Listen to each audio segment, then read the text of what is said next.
What do you believe women fundamentally get wrong about men? I think, and this kind of sparked from our initial meeting, really, because a lot of the work I've been doing in the men's space has been men-only rooms, and it's done deliberately like that for a reason, because it's like a privately held space that men can open up and process things and things like that. But then when you do that with women present, the thing I found most eye-opening was like your reaction. I could tell when you were interviewing me that I saw something in your face that was like surprise, or like, okay, I didn't know this side of this work, kind of thing. And I've probably about a month after that, I went to a retreat, or like it wasn't like anything deep, but just a business retreat with some quite high powered women there. And they said the same thing as you. Like you'd said, I'm sick of a lot of my female friends hating men. And it really struck with me, because I was like, I've never really heard this in person. You hear it on Instagram or whatever, but you can take a lot of that with a pinch of salt sometimes. It's all sort of noise. But then when you were saying it, and I was like, that's really interesting, like digging into it a bit more. And then these girls were literally that person who was like, men are this, men are that. And again, when I started speaking about kind of the flip side to it, and also kind of not dismissing what they were saying, but kind of giving some context to why the men they're struggling to date are behaving in certain ways, and they don't understand why, and things like that. It was just this moment of like, like huge realization. So what it is, I think it's hard to put your finger on what they misunderstand, but I think it's like that, probably that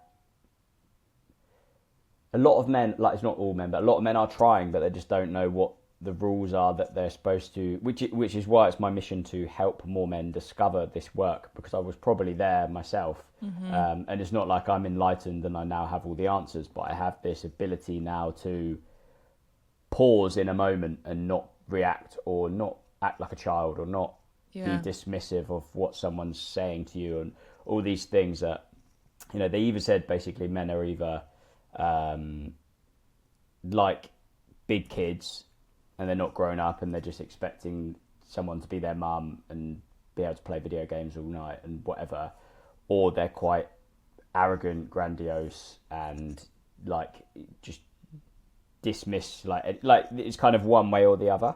And I think what I've discovered is a sort of men that are conscious or growth minded enough to aspire to become conscious, and get stuck into this type of work, are untangling those type of patterns and changing drastically, and then that is really appreciated by their partners. But I think it's the lack of knowledge of how men are feeling. Like I spoke on a stage. It was the first time I'd spoken on a stage with women there at another event, and someone came up to me after, just fascinated by something I'd said around often men feel a lot of shame when you're calling them out or things like that. She was like, "Is that why he's going all quiet?" And this, and I think a lot of women, if they had a clearer picture of what the work we're doing is, everyone supports it. It's like very positive stuff, but the lack of awareness of what it is, because it obviously has to be done separate from women. So that's probably what I'd say is the biggest thing for me, is somewhere between, like, they don't realise that men are feeling a lot of shame and pain around that being called out, but also that they don't really know what those patterns are that are playing out for them. And it doesn't mean that men are therefore right to behave that way, but it just means that there's an awareness thing, kind of thing. Yeah, there's a couple of different threads that I want to pull on there with everything that you've said, and it resonates with me quite a lot. And there's this piece particularly around, and we spoke about this when we met at the event, and my fears around men and women just not listening to each other and not being able to effectively communicate with each other around this stuff. And I saw an Instagram post recently, and to be fair to the guy, like, did he articulate it in the best way? No, absolutely not. But the point that he was making was so true. And he was talking about how his gym had set up this initiative where the women were able to write post-it notes to put in the men's changing rooms on the mirrors, and then the men were able to do the same thing for the women. And he was basically saying, like, this has shown me that women do not know what men need to hear, in the way that they were like, you know, it's okay to cry, it's okay to have feelings, like blah blah blah blah blah. That was the type of stuff that the women were writing on the post-it notes. Yeah. And he was basically saying, this is not what we want. That's not what we want to hear.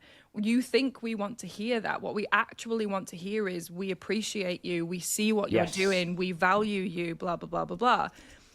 And the comments underneath were just women being like, oh, for God's sake, like, you can't. And this is just my algorithm, so obviously all of the comments weren't that way, but they were basically so dismissive of the point that he was trying to make. Yeah. And I was like, you're not listening to him. And that's the point, is that we're not listening to each other. Like, if you actually took away the way that he was presenting it and listened to what he was saying, he is telling you how to speak to him. He is telling you how to speak to the man in your life, and you're not listening. Which I just 100%. Thought was so interesting. And then there's also the sorry, were you going to say something then? Go on. Yeah, I think what's triggered them with the comments is that you don't want to lie. You know, it's not that you have to, you know, tell a lie to your man to make him feel special. It's, you know, it's not that. It's that. It is just exactly what you said. It's the complete confusion around, and it's kind of like what we in your question around, like, the assumptions around what men's work is, and like, and a lot of the phrasing is just like, let men talk, or let men have emotions and things like that. But it's like, it's not, you know, you've hit the nail on the head. It's like, it's a feeling thing, and it's interesting. It's really so. Let's talk about that then. Let's talk about the assumptions around what men's work are, because it's almost like you want to say, okay, if you're saying to your partner, the man in your life, it's okay to cry, do you want him crying all the time? Is this what you want? Because if that is how you want to be expressing his emotions, you're going to get sick of it very fast. I can tell you that for free. Because that's just not... It's this whole thing around... what's her name? Alison something. I've forgotten her surname now. And she basically says, like, men are not hairy women. They are separate. And you communicate and you need different things. And there is just this lack of understanding on what men actually need to hear in order to be encouraged to do the work, or to keep doing the work once they've started doing it. So can you speak to the assumptions that get made around the work and what that looks like? Yeah, I think the assumptions maybe are fair at times, because some of the work is not the way I've experienced it. So some of it is like, I've been to something and I really didn't rate it, and it was just this like pity party circle of men sat around, and you weren't allowed to say anything other than, I hear you, which actually isn't useful. I mean, I think there's some element of usefulness in a man being able to express bottled up emotions that they've never been able to say. So I think this, like, men should talk is like maybe step one. But then I think the biggest thing probably the biggest takeaway is like having someone that can, one, see what you're not seeing, but two, not be afraid to raise your standards, and have that group like call you, we don't call you out, but call you up to a higher standard. So, you know, there was a guy going, oh, my wife's a bitch. She says I'm not this, I'm not, you know, I don't try hard enough, I don't work hard enough. And he's like, I don't really care though, and it's like, I hear you is not the answer in that situation. It's like, you know, digging in and like, she might be wrong, but also what are you doing wrong? And the biggest thing I've learned in that is like owning your 50% of whatever the situation is. So it's like, you know, you're 50% responsible for that interaction, that relationship. And it's not, you know, it's snapping out of that victim mentality around, she's, you know, accusing me, I'm hard done by, blah, blah, blah. So I think that's probably the biggest thing, is it's not like, when the work's done properly, it's like an initiation and a rites of passage kind of work. So it is like turning boy to man, which is something that's not done in our society. In Western society, it's not done. In certain cultures, it's like an important part of probably like a 15, 16-year-old's life is becoming a man. But us, we kind of drift into, which is why you see some people as like a boy child, or some people as, it's just not part of the passage. So then you end up with these boy behaviours that drag on into life, which is why, and women, the rise in feminism, which has been a great thing, because women are now becoming women have, don't have a ceiling. They can be a lot more thriving in life, but it's meant men, have sometimes got behind, and they haven't got that natural role anymore to lead. They don't need to be the provider. They don't need to be, so it's like that can then mean they fall into that child position, or like some of the women I was chatting to, they just don't even find someone. They're just not finding. They're like, there's no good men out there, type that kind of narrative, which is, it means you need to help. The work needs to help men break through those patterns and become a man, kind of thing. But I think the biggest thing, probably one of the biggest things about the work, is men realizing they're not broken. Yeah. That's probably the biggest thing, because probably a lot of men go around feeling a lot of shame, a lot of bottled up stuff, which is the reason they behave the way they do. And they're not broken, they're just lacking kind of that, as I was talking about there, that shift in roles. It's confusing because you're not the provider, you're not necessarily, like, you're not needed necessarily, so you need to step into what a modern man is. Yeah. And and that still complements a woman. So it's like giving them mission, giving them purpose. I think that's the biggest thing, like when you see that switch in a guy, because it's a lot of it is this the cracking of the masks and that second mountain. So it's like a man, you become who you think you need to be in the first half of life, which is like, it might have been, your dad told you need to have this job, or society told you to behave this way, or whatever that looked like. Your mum told you to be a good boy and all these things, and then you realise after a certain point that that's not the life you were designed to live. So a lot of this work for me has been going, okay, what is that, and where am I living other people's patterns, or what do I actually want in life? And a lot of that is the reason for this suppression. So yeah, it's really interesting that those assumptions. So in that there, you said that you're not this work and this environment that you're creating isn't necessarily set there to call them out, it's to call them up. So I'm curious to know what that looks like in practice. Coaching is just a really good mirror. So if you have a good coach, and I say something to you like, my girlfriend's a bitch, she always says this, and this. And then a coach can say, can I tell you what I can see there? And if they've known you a long time, they can see a pattern of, let's say another day I'm like, my boss is a wanker, he does this. And then it's just this pattern of like victim mentality in me, where I'm always hard done by. I haven't got any responsibility for my situation. I'm poor me, victim, everything's going wrong to me. I've got no say in any part of my life. And a coach is able to show you that you've handed over your responsibility. So that's like an example, but it's like, it happens in multiple different ways, but it's also like, there's patterns and programming and sort of prisons that you've put yourself into, and the coaching is there, and the men's container, the environment of having other men around you that are doing the work is really important, and that's kind of through the studies I'm doing with my mentor. It's kind of seeing that is the best practice. Men thrive like shoulder to shoulder, and sharing, and the accountability of the group. As opposed to sort of sat opposite doing therapeutic work. They often, this is going back to that point of men aren't broken. Like, men don't necessarily need therapy unless you've gone through something traumatic, but they do need coaching and a growth-minded community, brotherhood environment. On a basic level, and this is what I've started to do in the fitness industry with my group, is you just need a group of growth-minded guys that can raise your standards, and that doesn't need to be deep, rites of passage work. It can just be getting around guys, because most men are really isolated, really lonely, don't have anyone to shine that mirror back on them, or kind of encourage them or show them love. Like, men need to get love from other men, and then they crave it from their partner, and feel like they need to get it from their partner. So if they're not getting it, they're all, needy kind of thing. But actually, men can get that love from each other and then bring that love home to the house and raise the love in the house kind of thing. So it's things like that, I think, that are really important to note.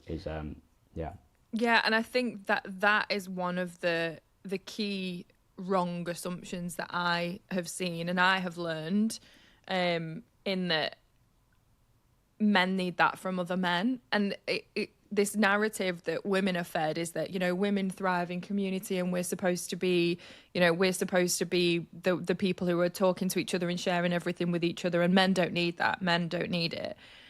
And it is so sad to me that coming out of that and realizing, oh my God, that was so wrong. Like, all of that is so wrong. And especially, I'm raising 2 boys.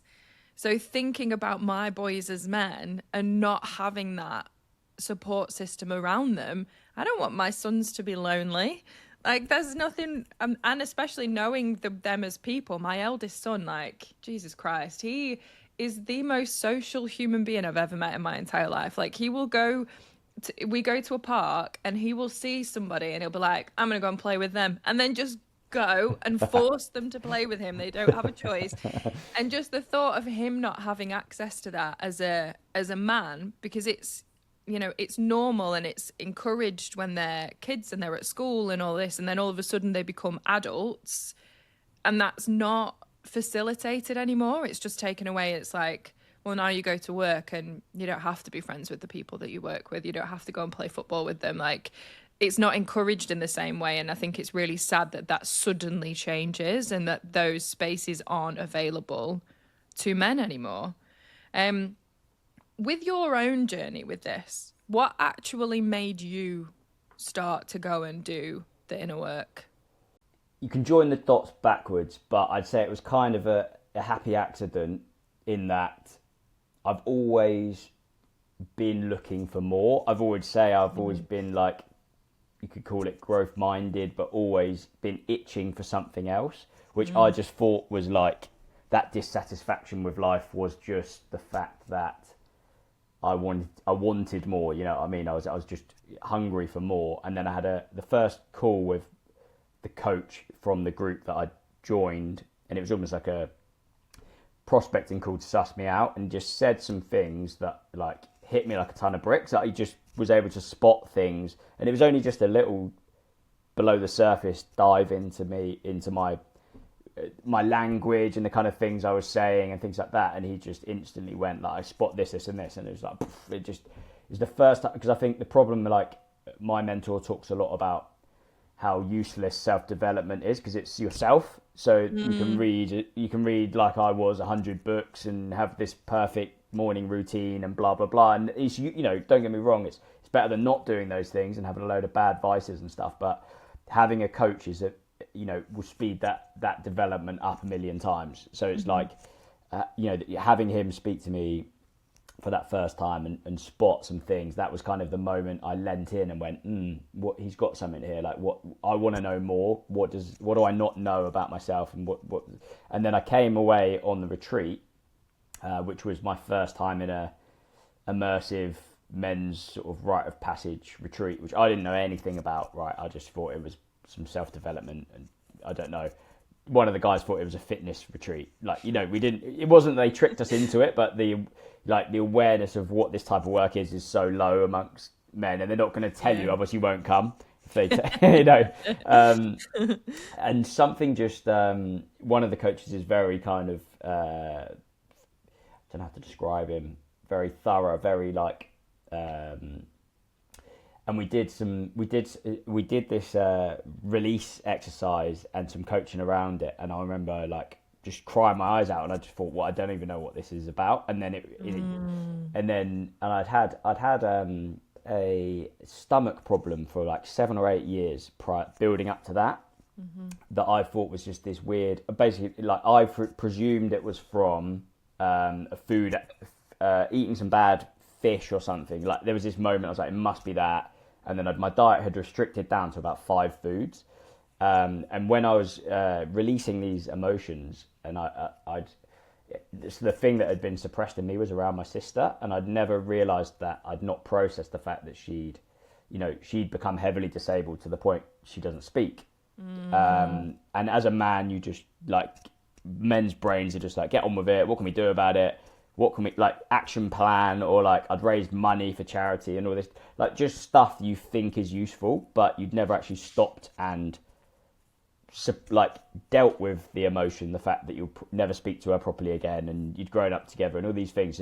So in a way, it's, you know, it's not a death because she is still there, but it's just like the person that was part of our 3, you know, growing up was, you can't communicate with her. She's not there, you know. So that released from my body, or part of it did. And then he walked up to me and said, I bet you, well, no, he said, what year did your stomach get bad? And I said, 2017. He said, what year did she get really ill? 2017. He just went, there you go, and walked off. And I was like, what the fuck? Like, so after that, I was like, this is crazy. Like, this is like fucking magic shit. I don't even know what this is. But my stomach gradually got quite quickly got a lot better, and how I started showing up in the world got a lot better. Because I just pushed down a lot of emotions and got on with life, kind of thing, and bottled things up, which I think is an important part of the work. And I think then as you go on, I think like I was talking about that moment of the 2 mountains, it's like a lot of men reach a breaking point where you can't go on any longer, and that's where like midlife crisis come in, and, you know, people start doing crazy things like having an affair or buying a sports car, or because you're trying to get that feeling back. But this work proactively gets you towards that second mountain, because you're kind of going, okay, what is all the stuff? What a lot of men will lie about things to try and give a different image, and I did that a lot without knowing. I'd like try and look perfect. So like, why haven't you done the washing up? Oh, I have. It's like, well, you haven't. It's not been done. You know, stuff like that. And it's stupid things looking back, but you're like, okay,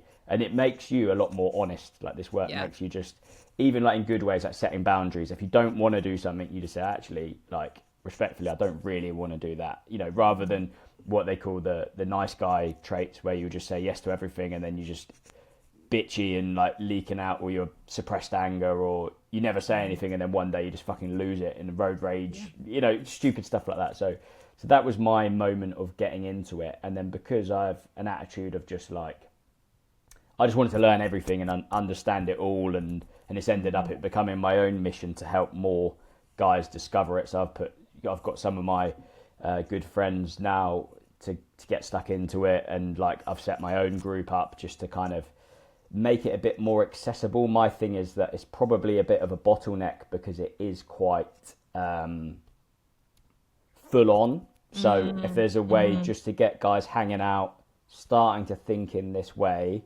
so that's where my group is a bit more of a come, train, hang out, have some good conversations that are slightly deeper, but nothing like nothing miles deep where you would need, you know, that kind of thing. That's my take on it, is that it's amazing work, but not enough people will find it, kind of thing, without it becoming a bit more accessible. Because you even get people that book onto these kind of things and then bail the week before because you go, fuck, I don't want to do that. Like, I don't want to see those parts of me. I don't want to, you know, that kind of thing. So yeah, that was my journey. And still continuing. I'm still, you know, I think it is a lifelong journey, which I'd say is an important thing to it. I see people come in and out, and like, it's not saying you have to commit your whole life to it, but I do see it a bit like, which is why I've reframed it as mental fitness, because I think it's a bit like fitness. It's a bit like, if you did some of it once, it's a bit like, oh, I've trained for a marathon once and I've got the thing on the mantelpiece and now I'm fine. But I think life isn't really like that, and the patterns will come back, but you'll have the awareness. So my mentor talks about it like, if you have a cucumber and you pickle it, it's always going to be a gherkin. It's not, you just know that it's a gherkin now. So instead of you going like reacting like a gherkin, you know, you actually just go, okay, I am triggered by what you've said, but I can pause and go, right, I'm not going to bite her head off, or I'm not going to snap at my boss and quit my job because actually what they've said probably isn't that deep. It's just something that triggers me, kind of thing. Yeah. Can you just talk through that 2 mountains? You've mentioned that a couple of times now. Yeah, so let's say some element of spirituality, but bear with me. Right, so you're born your whole self, and I love this phrase that each of us is a flute of God, and we're all born with a unique song to play. And then our only job is to clean the flute and play the song.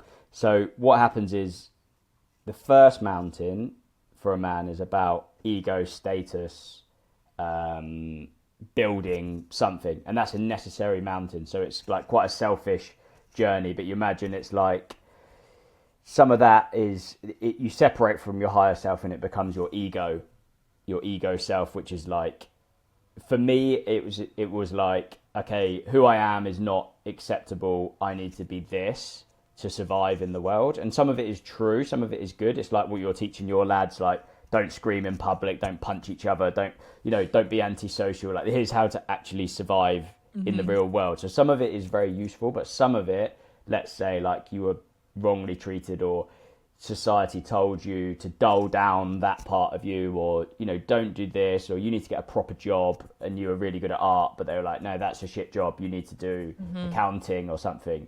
Whatever it is, there's all these different things that you layer on, and some of it is good, and some of it, you can get to a certain place with that. But imagine, like, I'd built a life and I'd followed my dad and joined his plumbing business, and it was thriving, and blah blah blah. But then I get to this point, usually like mid-30s, and say I had a successful house, successful marriage, everything looks good on paper, but I'm like, something is, and I've always had this voice in my head going, in another world I'd do that, or in another world I'd live in Spain and play guitar, or whatever, whatever it is. Like, I wish I'd pursued my my skills in that, or and then at a certain point the mask cracks, which is the ego, and then you can't hold it in anymore, and you have this sort of midlife crisis point. So and then becomes the second mountain, which is about service. It's about being more than just yourself. It's about selflessness and impact, mission, that kind of thing. Like, what impact are you going to leave on the world as a man? Which I think that is the biggest and most important question a man can ask himself, is what is your purpose, or what is it? Like, on the first night we were on that retreat, we were asked around what would your statue say, and it knocks you for six, because you're like, I don't know, would I have one? You know what I mean? Like, am I the kind of guy that would ever have a statue? But I think it's like, the fact is, we all can be, and we all should be. Even if you never earn the statue, it's getting after it every day. And speaking to some men, even like some of the men I've done events with, and like, they're like, they've lost that spark. Even in the most successful men that have exited a business, once you're kind of off that mission, suddenly you just feel a bit flat and a bit. And depression shows up in men as like numbness. It doesn't show up like screaming and crying like a woman, and like women do. It's obvious when a woman is depressed. In comparison to a man, they just feel this like I can't bother to get out of bed, or like, how's life? Oh, it's all right. That kind of feeling is depression for a man. And I think having that fire in your belly and purpose, mission, even if, and part of the mission is providing, raising your family or looking after your family, or looking after your health, but part of the mission is getting after something and having a real impact. So that's kind of that second mountain explained. But I think that this work makes that journey proactive, rather than something that suddenly hits you and you go, oh shit, like, what is this feeling, kind of thing. Yeah. And I think with everything that you're saying there, and I'm realizing this more and more the more conversations that I have around this, is that this element of suppression is so similar on both sides. Like, for men and for women, there is this suppression that has almost been placed upon us. We don't really understand where it came from, but in a relationship we're both suppressing things. We're both suppressing ourselves in one form or another, which I can sort of see the points as to what has led us to the point where we're like, all of this stuff online around men are the worst, women are the worst. Where all of that's come from is because there's all of these expectations that have been placed on both of us in relation to one another, that we are projecting our resentment around that towards the other person, when actually I don't know where the fuck it came from, but the work that needs to be done is disentangling your own suppression and allowing yourself to do that in partnership. Because the experience that I'm going through now is I'm in a relationship with someone who's 15 years older than me, and it is such a different experience. Not only from I was so intentional about the way that I dated and the men that I would and would not entertain because of the work that I've done, but also just seeing someone move through the world who has 100% done that first mountain. Like, he is Nice. Yeah. he is past that. His kids are older. He's had one marriage. He has his purpose. And it was really interesting when you said that about the depression thing. So I won't share too much information, but he had an experience recently that put him into a state of depression for a very short period of time. And it was exactly that. He rang me and he was like, I need you to tell me what to do because I don't know what to do. And so I just told him, I was like, go and do this and go and do this. And he was like, okay. But he was explaining it to me afterwards, and it was like, I couldn't do anything. And which is, I think it is just, there's so much misunderstanding about the fact that we're both going through this. And this is why I want to be having these conversations, is to break down that barrier of, we're not against each other in this. We're both suffering. We're both suffering because of it. And there's all of those cliches around men having their midlife crisis and women are crazy and they're bitches and all this stuff. And it's like, no, we're all just suppressed as fuck. And we need to just like learn how to communicate with each other and allow ourselves to go through the process of disentangling everything we've been taught in order to then renegotiate what the terms are, because our roles in relationships are different than they were 50 years ago, but we've not been taught how to renegotiate the terms of the contract that we're making with one another. Yeah. That's very true. That's very true. I like this theory that, like, spiritually you find someone that can complete you, so that brings challenge.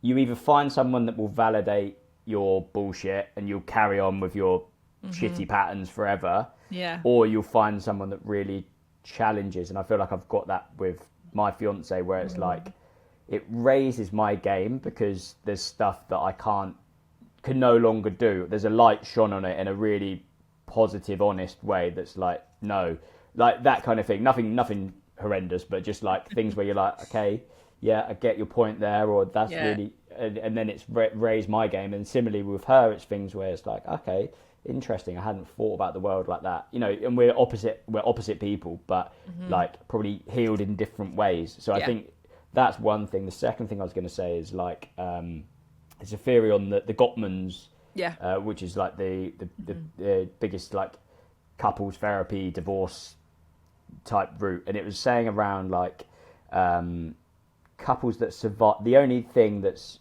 the main thing that defines divorce or not, is how often you lean in versus turn away. And I thought, and I've stuck with that in anything that I'm doing relationship wise, is like lean in, like unless you completely disagree and it's completely outrageous, like they've had an affair or something. But it's like if you're like fine, you know, if the situation is it's leaning in rather than turning it away. And I can remember as a younger man, like doing all this like huffing and turning over the other way in bed, and every time you're turning away, it's a vote against them.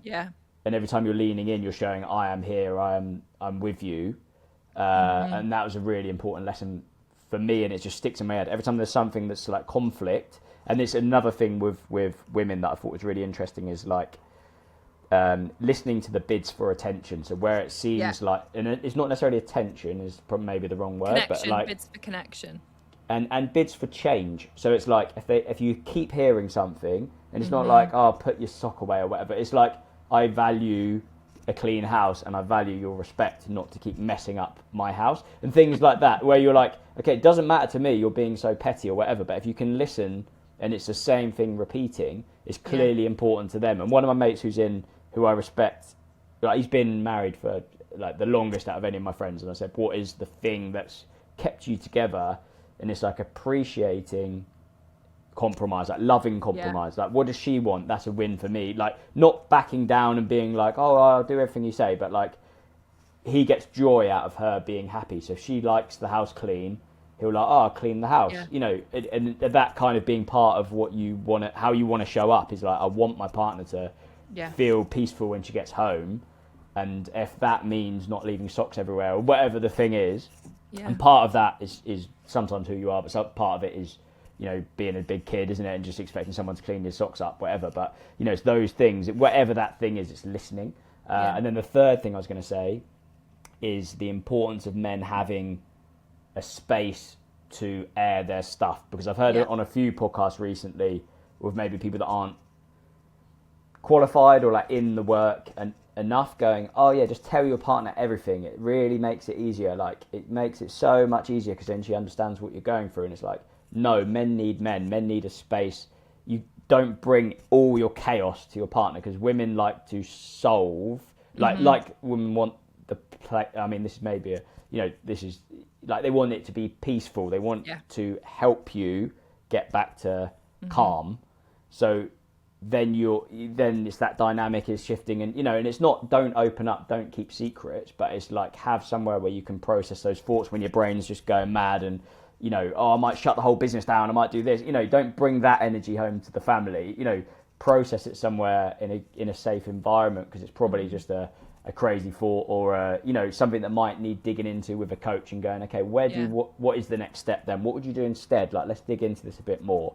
And I think a lot of guys probably have no one to share with, or do end up just sharing everything with your partner, and it's a bit overwhelming. You need kind of a group of guys to be able to process emotions, and then you can share. And I think that's worked really well for me personally, and that I can share what's going on for me, but I'm not like really, not trauma dumping's not the word, but that kind of thing. Like, you're not just like blah, blah, like, here's all this shit that I'm going through.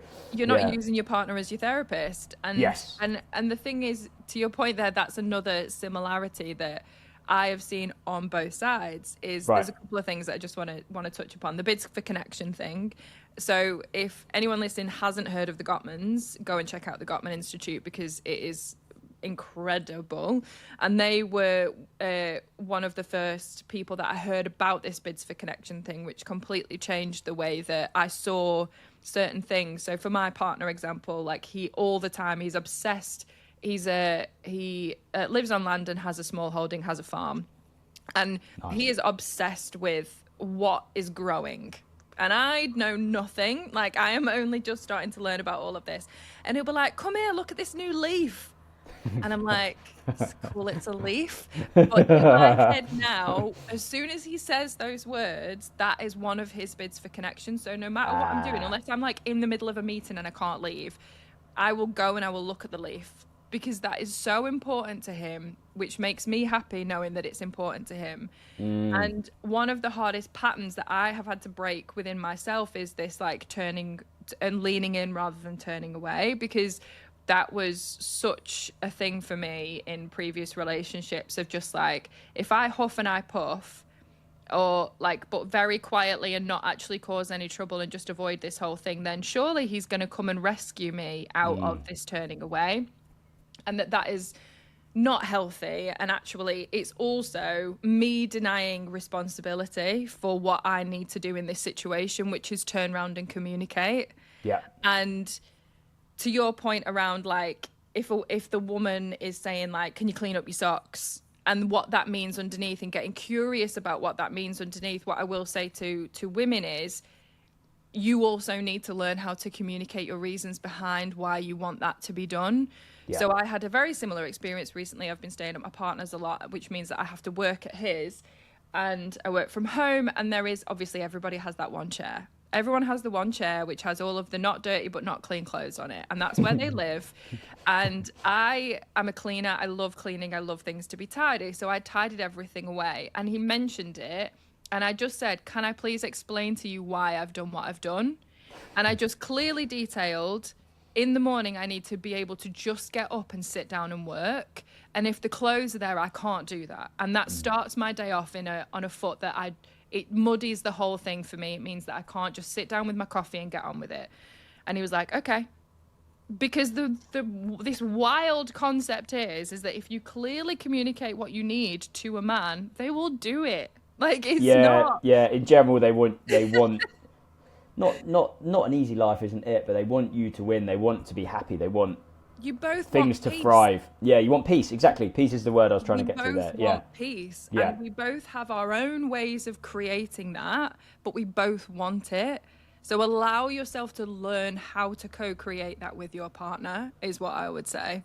And listening to I think on a personal development point of view is like listening to the things where you have these patterns as well, isn't it? Like if I have a certain thing, it's like, she doesn't like it. It's like, is that either A, a boundary that is like, well, I am like that, or is it B, why am I like that? You know what I mean? It's being curious to these points, you know, and some things are so minor, like you wanting to have a clean house is, you know, that's life, isn't it? It's nice. Mm-hmm. But if there's certain things where I'm like, I have to be this or I have to be that. And a lot of mine was like untangling, like ultra productivity I'd made, you know, and like, which I've learned on reflection is like productive numbing, like it's a lot of guys would do it, but you're trying to escape that first mountain through kind of, well, I hate my life, but if I'd get up and have an ice bath at 3 a.m. and then I'd, you know, journal for 45 minutes and then I have a coffee brewed through that, you know, then my life's fine. But if one piece of that goes wrong, then the whole day's ruined. And that is just another form of,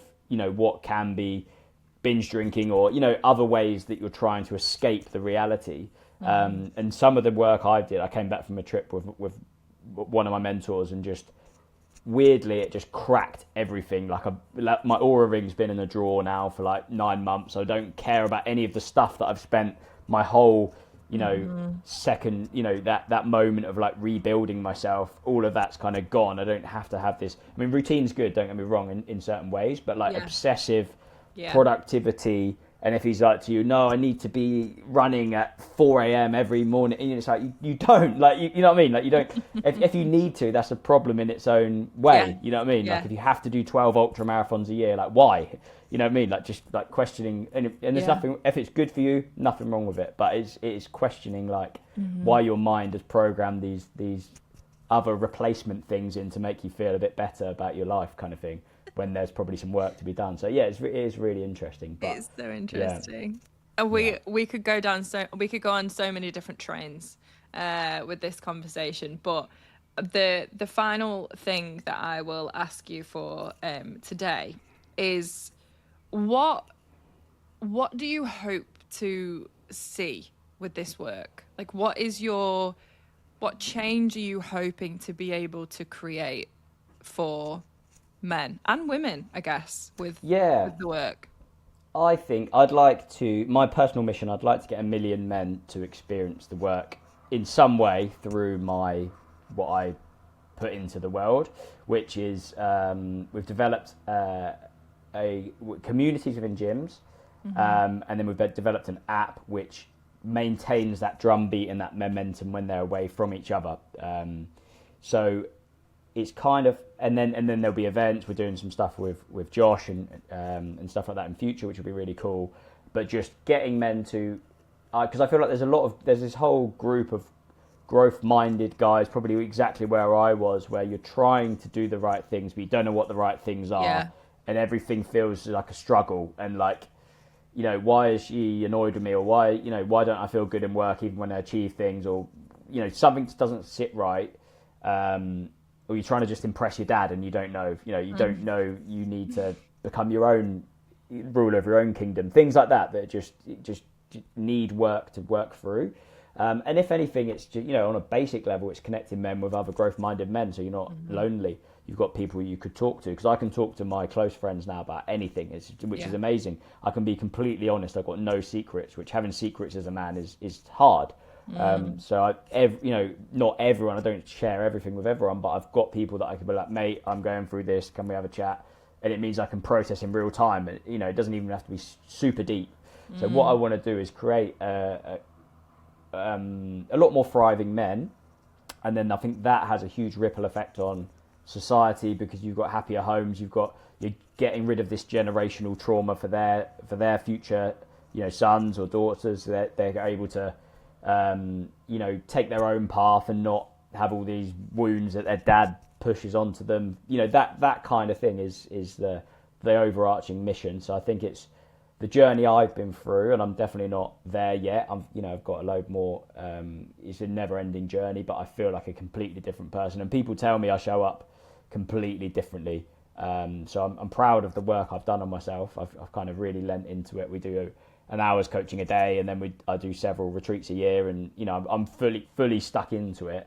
But I think there's levels, and there's it doesn't have to be that full on. But I'd like way more men to come into this world, and also I think something I'm learning is, since our conversation actually, is like I'm quite drawn to having more awareness with women, because I think that was a brilliant conversation. The conversation I had with the guys, with the girls on that retreat, was really interesting, and you can see people's perception start changing of men, and that men are trying, and it's not all, it's not that everyone is doing this stuff, but probably a lot of men will be confused by it and not really know, because that's what I was doing. I was probably doing all the wrong stuff, but I didn't know I was, I didn't know I was being annoying, or I didn't know I was, so if I'd known there was some way, that I could take more responsibility for it, I would have. Yeah. So I think it's just growing that awareness and helping women lean in more to help their men, and women ultimately want men to thrive. That's what I think it boils 100%. Down to. And they're so passionate and interested about what we were saying on stage and how we were trying to help more men, and then they wanted to support that. So I think the more awareness they get about what men are battling with, and how they can support that and stuff like that, I think it's just that's the mission. 100%. I love that mission, and I think it's for anyone doing anything, living in an echo chamber of your own belief system is dangerous, because you just not only is it potentially harmful because you're just surrounding yourself with people who say I hear you, and they're not calling you up at all in any form, but also you are doing yourself a disservice by not being able to hear and understand the other perspective, which might create that unlock for you in order to completely transform what is arguably the most important relationship that you might have in your life. And whether that thrives or not has such a significant impact on you in so many different ways. 100%. Yeah, it's the piece of your home, isn't it? The piece of your... Yeah. And it could be as simple as just being in a room where you listen to men talk about it, or being in a room where the men listen to women talk about it. Yeah, and I haven't privately coached for a couple of years now. I took a break away from it, and more and more over the past 6 to 12 months, I've been having so many conversations where it's like there is a need even more for this space to coach men and women together around how to allow themselves to have more peace, and just how transformative that can be when it's done in the right way by people who are not only have done the work but are actively still engaging with it, and not standing here and saying I've got all of the answers, because I'm not the Gottmans, but here's what I've learned so far. And you're open to having that space where it's like, well, no, I'm here to learn from you as well, because I don't know everything, but what I can do is facilitate an environment that allows you the space to be able to explore this. 100%. And I think just a point on that is, like, one of my mates said, who's a really good coach, was like, one of the biggest, most underrated things for a man is to hear another man sharing in that kind of environment. Because suddenly you're like, oh, not everyone... Because you can probably feel a lot of shame about my relationships going really wrong, and I don't want anyone to know. I remember that with my previous relationship. No one knew a single thing was going wrong until the day we broke up, and then I was like, like I've been going through all this, or you know, it hasn't been working for a while or whatever, but no one knew. Whereas now I can deal with micro moments as they come up if I need to, and then it thrives and we grow closer together because I can deal with things as they come up, and then some of it's internal, so I can see a pattern and go, right, that's me, I can deal with that, or I can set a boundary and say I disagree with that. But it's that whole thing of like bottling in. So if you're in that environment and you can understand, and for me it was a leveler because you presume people that are men that are super successful, there's some kind of hierarchy to people thriving, and you know that you can be sat round in a retreat with a guy that's doing tens of millions of pounds and he's still, his relationship's falling apart, or his children won't speak to him, or whatever it is. So it's a real leveler of like, wow, so everyone has struggles, but it's how you deal with them and how you know, the tools you can get, and the ultimate skill of self-mastery, so you can completely understand yourself and go, right, that means that, or that means that, or I can go to this guy and speak about that, and just having people to sound things off, because life is designed to be hard. It's not designed to be easy. A lot of people think there's a, you know, optimizing for easy or optimizing for no pain, but it's like if you're getting after it in life, there's going to be pain. It's just being able to not be crippled by the pain because you haven't got all these patterns that sabotage you along the way, kind of thing. Incredible. Thank you for taking the time to talk to me. Pleasure. And we'll link to all of your stuff in the show notes as normal. Legend. Okay, And keep doing what you're doing. I will. I'll try my best.